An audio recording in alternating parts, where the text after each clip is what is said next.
ਯੂਸਫ है, 5 ਧੀਆਂ ने मेरिया, 3 पुत्र मेरे निक्के ने, कमा नहीं सकते जी, मैं फाले का मरीज नहीं मेरा सीधा होंदा है, मेरी लत्त तो भी मैं नहीं तुर सकता जी, हथ भी मेरा फालज ना इंज लमकिया पिया है।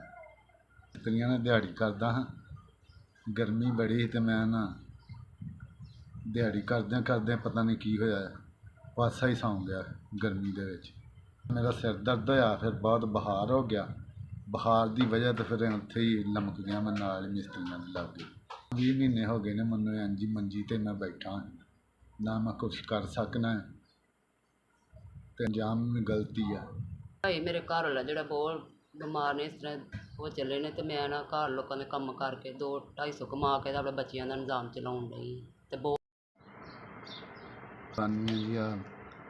सानू कोई मदद मिल गई है, अल्लाह खैर करे, ताड़ी हर तंदरुस्ती करे, मुश्किलों तो कड्ढे खुदा बाप। तुहानू 5000 रुपया ताड़ी तरफों मिल गया सानू, अल्लाह तुहानू तंदरुस्ती देवे, बाप तुहानू मुश्किलों चों तुहानू दूर कड्ढे, शफा तंदरुस्ती देवे तुहानू।